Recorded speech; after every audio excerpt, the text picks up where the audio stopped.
Hey, good morning. Sharon Horne-Ellstrom here with step 7 or day 7. I like to say step 7 in getting whatever it is that you want, succeeding at whatever you want in less than 2 weeks or 14 days or less. And what I selected for this run through or this challenge, I like to think of it as a 14-day challenge to test out what I'm saying and the principles I'm sharing for yourself and for myself, is that I will lose 7 pounds by January 7th. Now, step 7 of 14 means we're at the halfway point. And I haven't gotten on the scale yet. I kind of don't want to. I'm kind of just playing it by ear and using my plan and following my organized plan, which we talked about yesterday, and trusting and having faith and belief in the fact that I will accomplish this goal by January 7th or by whatever date that you set for yourself. I like to take it in 2-week increments and set small goals toward my larger overriding purpose, because I know that if I move, even if I just do one thing every day to move me in the direction of what it is that I want, I know that I'll get there. And some days I'll do more than one thing. Other days I will struggle to get that one thing done, but I will try with all my might and focus and belief and faith to get that one thing done. Because I know if I do one thing and make one step toward it, whatever it is that I want, I will get there. I will eventually get there. And it might not be on the exact date that I've set for myself, but more often than not, guess what? It is on that date, or sometimes it's even sooner. And that's really exciting when you set out to create something, you set a date and have a definite purpose and a plan to achieve it, and you actually achieve it sooner than you ever even imagined possible. That is when life gets exciting and fun. So what is this 7th step, Sharon? Why are you not telling us what it is?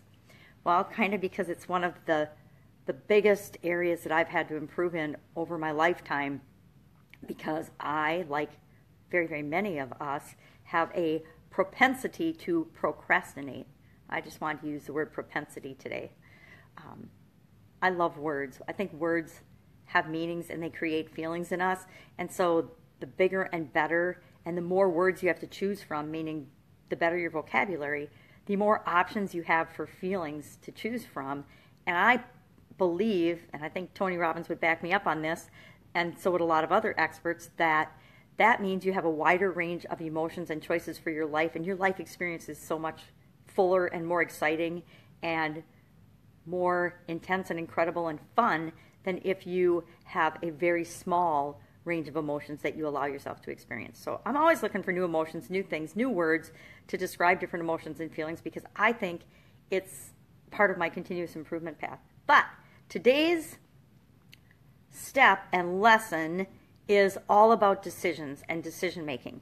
And I actually gave my copy of Think and Grow Rich away last night to a friend who was in need of it, and I'm kind of at a loss today, and I felt kind of bad giving it away because I have all my personal notes and highlights and thoughts and feelings associated with the chapters, because I've read it before and I've read it again, and now I'm reading it again as I go through this exercise with you to help you to see what I'm pulling out of this as important points, and then challenging you to go on and then look at the material and find for yourself how it speaks uniquely to you, because we all get a different message. We can all read or experience or see the same exact event, and every single person that experiences or views that event will have a different version of that event. They'll have a different experience with that event. They'll have different emotions, feelings.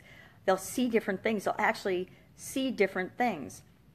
I was just watching a series on Netflix with the kids the other day as part of Christmas break and the holiday vacation. And one of the episodes was about an event that happened, and then all of like 20 people that were witnessing that event, it played over and over again that particular event from each of those different 20 people's perspective. And it was fascinating and just a reminder of how differently we all see things. But that's also how differently we all make decisions. And I want to read some of the highlights out of this. This actually is my son-in-law's copy of Think and Grow Rich, and he was a little reluctant to lend it to me because he thought I would bend the pages or write in it or harm it in some way. And he just bought it at the bookstore, which I'm super proud of him for going and getting his own. But he got the cool dual pack of Think and Grow Rich with the workbook. So he's got his own workbook and his own plan, which I'm really excited about, because I get excited when anybody I love and care about actually takes the time to learn and grow and read material that will make their life more fun and more exciting and more possible, and opens up possibilities for them. So I promised him I wouldn't bend any pages. So I'm going to grab my magnifying glass, have a sip of coffee. I love this cup because it reminds me to appreciate and love things that are in my life. And I'm going to use my magnifying glass to read the highlights in this version of the book, since I do not have my highlighted version. And it's interesting. Some of the things that I highlight when I read a chapter are the same. Some of the things are different. I find that fascinating. I have found that it's interesting that as I look at people I know and the things that they highlight in the book and the things I highlight in the book, like today, for example, my kids, it's interesting to go through one of my kids' copies of the book because they highlight a lot of the same things that I do. Now, is that a coincidence? Probably not. It's probably all the years of influence as a mom when you think you're not making a difference and your kids aren't hearing you, but they actually are. And so I find that pretty exciting. But let's dig into this this topic of decisions and decision making. I recently did a webinar or a web class for business owners, restaurants and bars primarily, that discusses the importance of being able to make decisions and decision making. And my dad taught me when I have 3 sisters, and when we were little girls, 5 women in the house and one smart man, found it was difficult to get 5 women to agree on and make decisions sometimes. So he taught us a little decision-making strategy that I still use today, and I still teach my students and my coaching students and people that come into my life this, because it's such a simple, easy strategy that anybody can use at any time, anywhere, any place, but it really, really works. And it helps me, and it helps most of the people I've shared it with, to clarify their thoughts, and it makes decision-making so much easier. And all you do is you take a piece of paper, and I should take a blank, or a sort of blank one. Not one with things on every side. Let's see if I've actually done it in this notebook, because I actually still use this strategy today, but I did not. But let's take a little piece of paper out of a notebook, or you can write it on a napkin. You can do this anywhere or anytime. You take your piece of paper, you fold it in half, and of course, as I am sitting here by the fireplace, I do not have a writing utensil. And I'm not going to get up because my creaky bones don't necessarily like to get up from the floor in a fast or smooth manner, so I'm not going to embarrass myself by doing that. But you take your piece of paper, on the top of one side you write a plus sign, on the top of the other side you write a minus sign. Does it matter if your pluses are on the left and your minuses are on the right, or vice versa? Absolutely not. Doesn't matter. You can make this process your own and do it any way you want.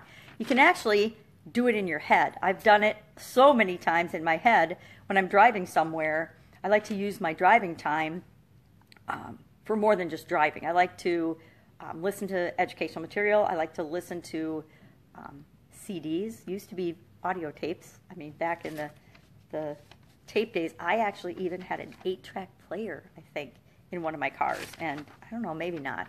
But back in the days of Walkman, I don't think probably most of you listening to this even know what a Walkman is. But I grew up in that era. And that was actually really high tech. But the point is, you don't need to be fancy about this. It's supposed to be something that you can use anywhere, anytime. It's how I feel about walking. I love walking as a form of exercise. Not because I love walking, although I do love walking now, but because there's no excuse for not doing it. I can't make any excuse for not walking, because although I can say, oh, I don't have my walking shoes, guess what? There's a lot of places I can walk barefoot. I can walk barefoot around my center island in my kitchen if I have to. I can walk anywhere and anytime, and it gets my body and my joints and everything moving. And I like walking because you can do it anywhere, anytime, without a lot of fancy equipment or things.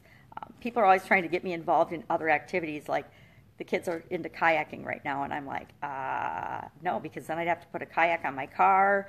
I'd have to take it with me. I'd have to find places where there's water, and I can find all kinds of reasons that make it challenging.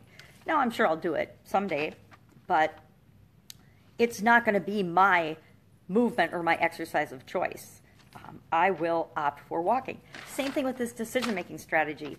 I want something that I can use every day at the drop of a hat or in my mind and my imagination that will get the job done that I don't need any special equipment for. And guess what? I don't need any special equipment for this. I really don't have to write it down, although I find writing things down actually brings clarity and focus to what I'm thinking about or doing. So let's say I have to make a decision about what kind of car I want to get. I recently discovered I need to get a new vehicle.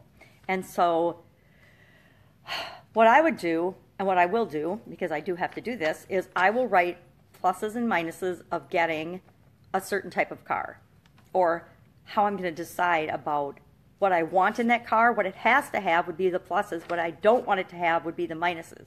For example, there's a lot of features in cars nowadays that I don't care one bit about. I do live in Wisconsin, so guess what? One of the top things on my list is heated seats. My next car will have heated seats. It will also have, those little indicator lights that tell you if there's someone in your blind spot. My Ford Escape had that, and that is one of the features now that I've learned, especially given my vision and things, that it's an awesome feature for me to have. So that'll be on my plus list as well. And so that's one of the ways that I use to make decisions. And you can use this to make any type decision. I've actually used this to decide if I should be in a relationship or not. I don't think the ex knows this, but guess what? There's one of these that decided and helped me decide when it was time to get divorced. When the negatives on my list of being with my ex-husband outweighed the positives of being with my ex-husband, that is when I made the decision and quit procrastinating about it to actually go through and get a divorce. So you can use this for anything. You can use it to decide what job you want to take, or if you want to get a new job. If you're in a job that you're not feeling satisfied and happy in, guess what? You already know you need to make a change. So you can use this to help you decide what your next move is going to be. Are you going to go get another job? Are you going to strike out on your own? Are you going to start your own business? Are you going to, there's all kinds of possibilities and things that you can do once you make the decision that you're going to find a different way to spend your time and contribute to the world and make a living. So, you're still on the first page. I better get moving. But that's my quick and easy decision-making process. And I really want you to try that this week. Try this decision-making process this week. I just call it the plus and minus, and I actually call it a PSDM, which stands for problem-solving decision-making tool and technique and strategy, because that's what it is. And like I said, a tool that helps us out in our lives doesn't have to be complicated. Actually, the more simple and easy and automatic to use, the faster we'll make it a habit. And when it becomes a part of our life, that's when it really becomes powerful. So I challenge you to try this week. Do this week. Try this little problem-solving decision-making tool and see if it doesn't make a difference for you.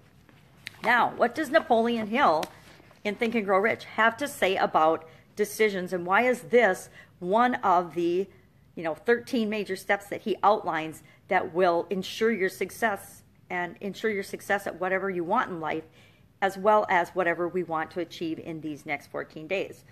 Well, decision is how we overcome procrastination and how I overcome procrastination.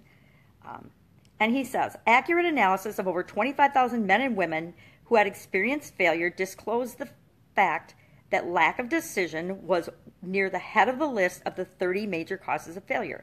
This is no mere statement of theory. It is a fact, and it is a fact.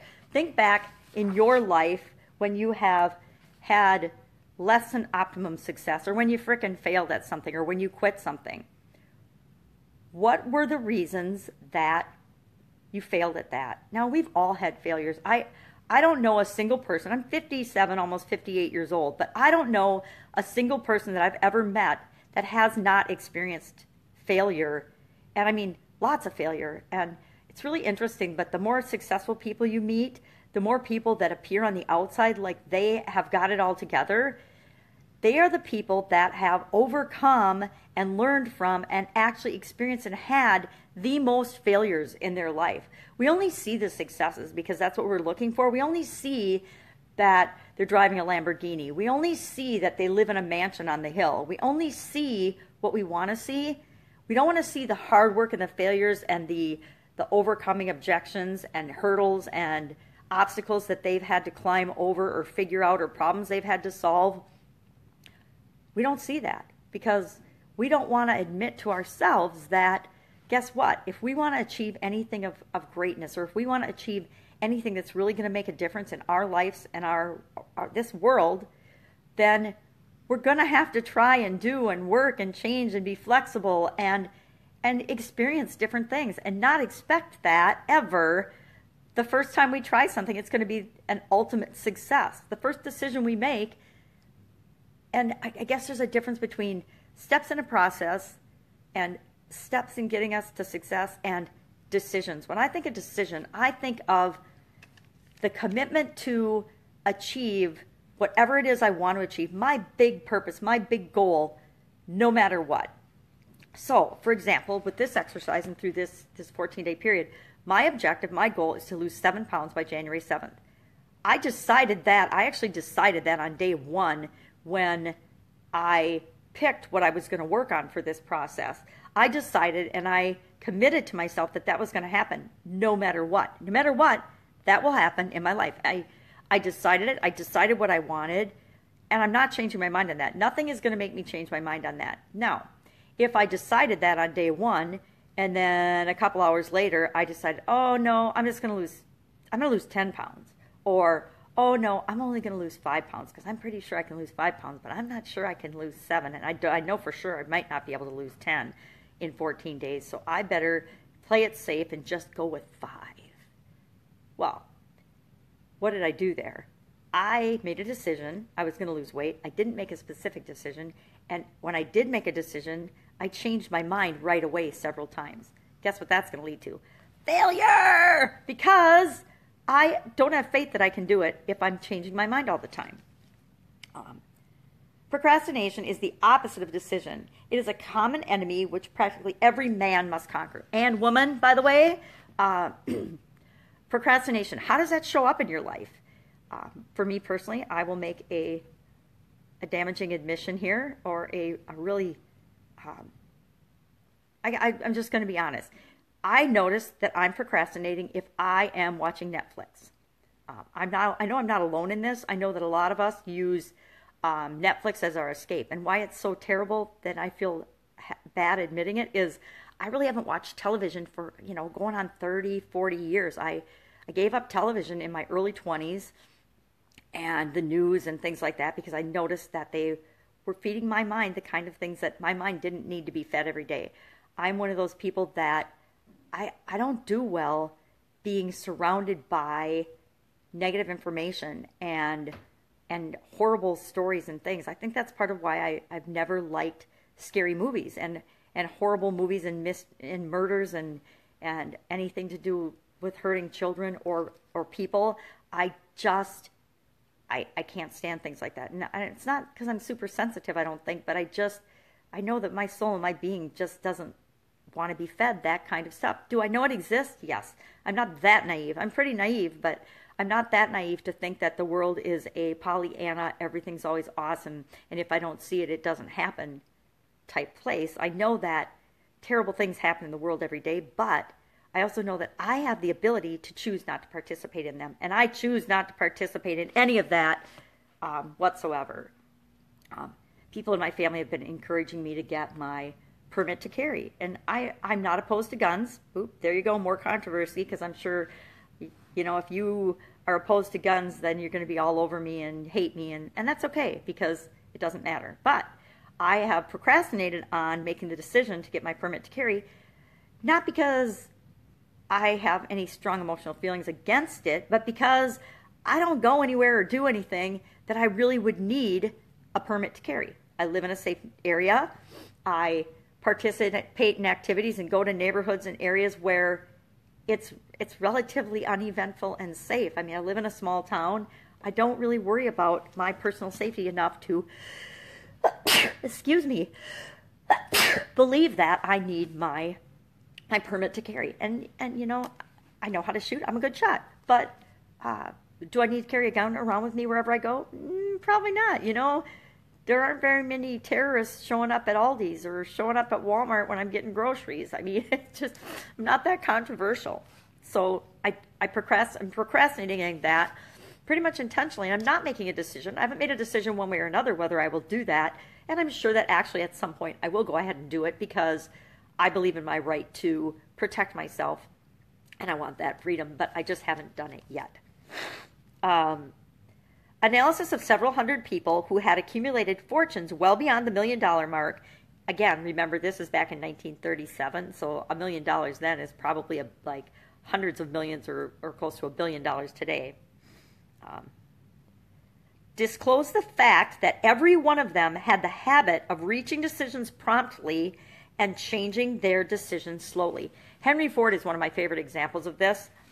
Henry Ford was like a bulldog. When he decided he was going to do something, he put everybody, all of his resources on actually accomplishing that and figuring out how to make that happen. And he made that decision quickly. He would decide certain things that they were going to do in his organization. And even though people were constantly telling him it was impossible, he didn't change his mind. He said, nope, you guys are going to figure this out. We will figure this out. This is what I've decided. We are going to figure it out. And so he is one of my favorite people when it comes to that. And he's probably got one of the most famous sayings that gets repeated over and over again, even today. And that's, if you think you can or if you think you can't, you're right. I think that's one of the wisest things that he's ever said. And that gets shared repeatedly because not because it's so wise, but because it's so true. We tend to share universal truths and universal knowledge because who can argue with that? I mean, people can argue with that and they can say, oh, I can't do it. Well, guess what? If you can't because you don't think that you can. But I, on the other hand, will say, yeah, I can do that. I'll figure that out. I can do that. And as soon as I decide and I say I can, I don't care how many people tell me it's impossible. I am going to figure out a way to do that. Is that how you think? Is that what you believe? Do you know that when you decide and you choose to do something and you stick with that, no matter what, you will figure out how to make it happen? Because there's infinite possibilities and there's infinite options, and there's so many different ways of doing anything we want to accomplish and do. We just have to be open to seeing the different ways of accomplishing those things.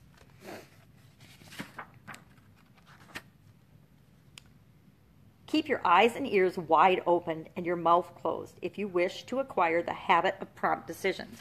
And I think why Napoleon Hill thinks it's so important to observe and quietly watch and notice what's going on around you and not be talking all the time. Unfortunately, I'm talking all the time in this video, is because that's when we actually notice and see opportunities and hear opportunities and are exposed to opportunities. If we're talking, we're not listening. And if we're not listening and observing and seeing, we're not going to see the opportunities that are all around us and right in front of us. Those who talk too much do little else. If you talk more than you listen, you not only deprive yourself of many opportunities to accumulate useful knowledge, but you also disclose your plans and purpose to people who will take great delight in defeating you. Now, I don't know if you've personally ever experienced this. I have, and I know many people have. If you share your plans and your big dreams with people, and my dad taught me this when I was younger. He said, you know what, you need to have a definite goal and purpose and plan and have it written down, but you don't share it with everybody.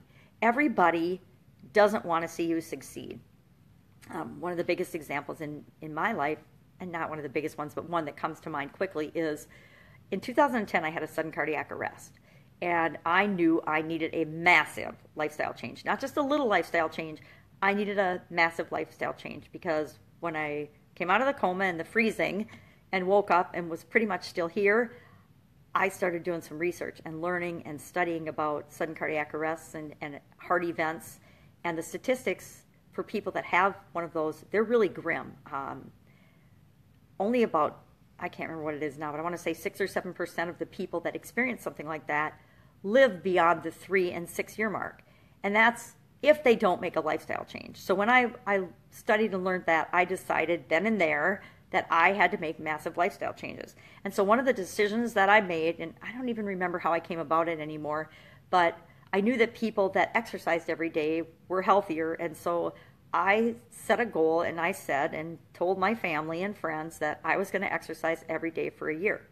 Now, if you knew me back then, I didn't exercise. I hadn't exercised probably on a regular basis since a few years out of college when I was young and single, and health clubs were in fashion. And I guess they still are, but they weren't for me. Once I got married and had kids, there wasn't time to go to the health club. At least I didn't make time. There was always time. I just didn't prioritize my time in that way. So I told people I was going to exercise every day for a year. And they basically laughed their butts off and proceeded to tell me how that was impossible and I was going to fail and I couldn't possibly do that. Well, it is now 2018 because we just rang in the new year, and I have exercised every day for all of those, going on 7.5 years now, every single day. And up until 2017, it was every single day. But then I had a health flare and a health challenge in May that I missed a few days. And even on the days when I couldn't hardly get out of bed, I still went down and either got on my exercise bike or my treadmill. And did it hurt like a son of a bitch? Yeah. Did I cry while I was doing it? Yeah, I sure did.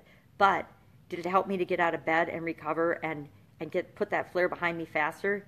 Yes, it did that too. And so, again, that's just a really close to home example of the people that you think will love and support your dream and your goals and your ambitions the most. As much as they love and support you, they have their own reasons for naysaying or being doubters or not necessarily believing that you'll carry through and do what you have decided to do. And they do that generally out of love.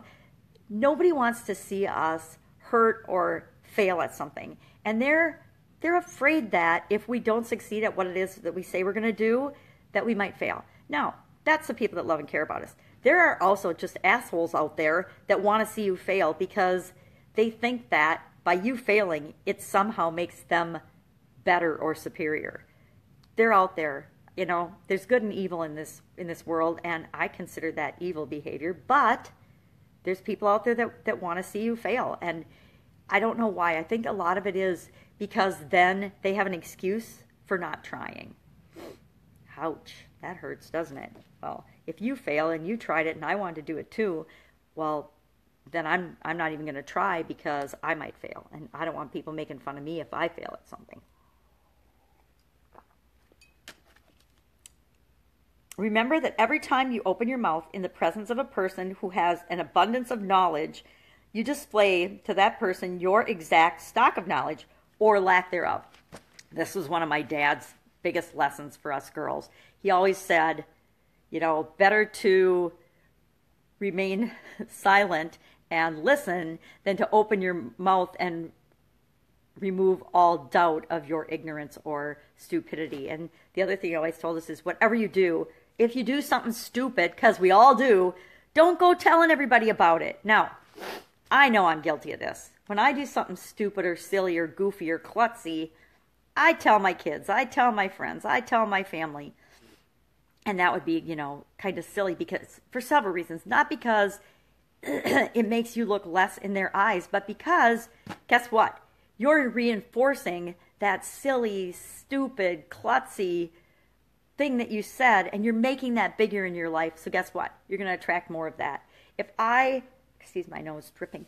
If I tell everybody I know how I tripped on a rock at the park, guess what I'm doing? I'm attracting more opportunities to trip on a rock at the park or fall down the stairs or something, God forbid, because I'm sharing that experience over and over again. So I'm not only living that experience the first time I did it and I'm reinforcing to myself how dumb that was, I'm reliving it every single time I tell somebody about it. Now, if I want more klutzy, trip on rock, fall down stairs experiences or fall down in my bedroom experiences or in my office, I actually did fall down in my office the other day. If I want to have more of that happening in my life and showing up, okay, go ahead, tell everybody. But wouldn't it be more powerful to tell everybody and share experiences that I really want more of in my life? Now, there's a good decision to make. So tell the world what you intend to do, but first show them. Show the world what you're going to do before you tell them what you're going to do. So go out and actually do something and get a little success behind you before you start telling everybody what it is that you're going to do. So here's an example. I want to work and help people with chronic pain. Chronic pain has been a big part of my life, and it's been a big part of a lot of people I love and care about's life. Now, am I attracting chronic pain? God, I hope not. But I've been experiencing it, and I think I'm experiencing it because I need to share and help other people that are experiencing chronic pain to say, F you, chronic pain, I'm done with this. Now, before I even said chronic pain or mentioned that I'm interested in chronic pain to anyone, I would think the vast majority of people do not know that I've had chronic pain because I just don't let them know that. And chronic pain is sort of an invisible, insidious thing. It's really hard to diagnose. It's different for every individual. It's just, it sucks. But before now that I'm saying that I'm going to do something with chronic pain, I've actually done a couple of things, and I've created a couple of things for people with chronic pain for free to help them to feel better.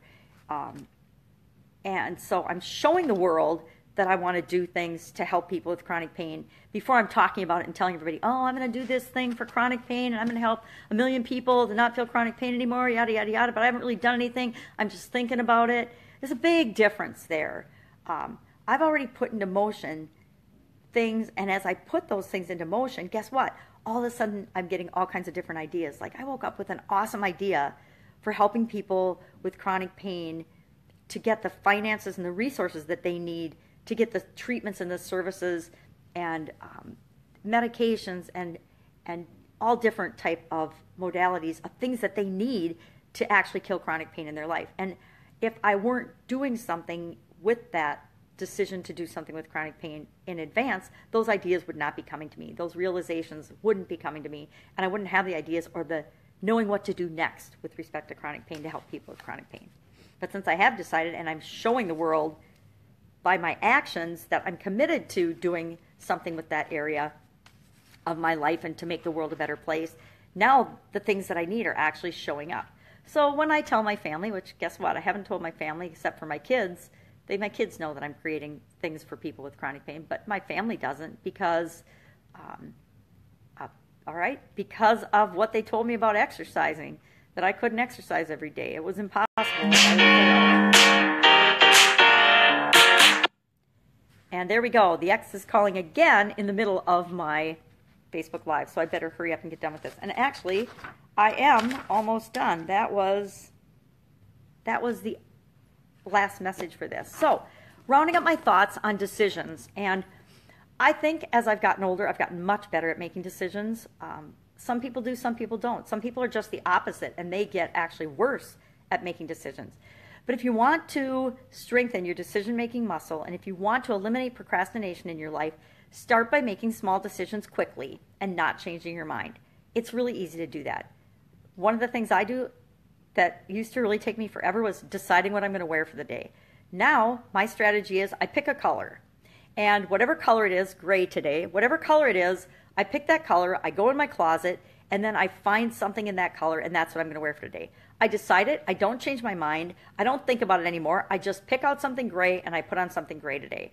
Or I pick out something peach. Or I've got red nails right now, so right now, for 2 weeks, while my nails are red, I will just pick out things that match my fingernails. I know it's silly and easy, and it sounds kind of funny, but that's how I make my decisions. I decide quickly now, and I don't change my mind. Or it's really hard for me to change my mind about anything. Once I've decided what I'm going to do, what I want, and how I'm going to do it, or that I will figure out a way to do it, I'm not changing my mind. I am going to help 1 million people to kill chronic pain in their lives and kick it the heck to the curb so that they're not living their life based on chronic pain anymore. They're living their life based on what they want and they deserve and they desire. I just said that out loud, but I know I've already decided. I know with 100% certainty that I will make that happen. That is one of the ways that I'm going to contribute to this planet and this world and a lot of people's lives to make their lives better and the world a better place. So what are you going to do? What are you going to decide today that you're not going to change your mind on? What are you going to decide and choose and be certain about. And this is a big picture thing, but it works if you do it with little things too. I decide I'm going to eat healthy for the next 7 days or this 14 days or the next 7 years because I know that that's in my best interest. And nothing's going to deter me from that. People can offer me sweets and processed foods and things that I love. Now, caramel is going to be tough for me, but I can say no to those things because I know that my overriding decision has been to do what's in my best interests physically and for my health. I want to be around in 7 years, so I can commit to taking care of myself for 7 years. I can commit to and decide that every day I am going to exercise, I'm going to move, I'm going to do something. Because I actually know that in my life, for a fact, there's Button, my cat, one of my cats, visiting in our video. I know for certain that taking care of myself, making time for myself is critical. I actually am one of the few people that have experienced what happens if you don't do that, and I've gotten a second chance to make better choices and make better decisions and put myself and my health ahead of a lot of the stress and bullshit and nonsense that I used to let suck me in, suck up my time and my energy and my spirit and my resources. And I say no to that now. And it's easy to say because I know that if we don't have our health, we don't have anything. If we're sick and impaired, nothing else matters. If we're in an accident, nothing else matters until we get better. Nothing will stop you faster in your tracks than an accident or an illness or a disease. It is a huge warning sign that you need to pay attention to what's going on in your life and something needs to change. At least that's how I've experienced illnesses and flares and sicknesses and disease and chronic pain. So go out, make it an awesome day. Decide something today. Try this out. Decide something and see if it doesn't kill your procrastination in an area of your life that you've been procrastinating in. It works for me every time. If I'm making decisions and deciding, guess what? Not watching Netflix. Anyway, go out, make it an awesome day, and I will see you tomorrow with the 8th step of how to get anything that you want within 14 days. Have a great day. Bye.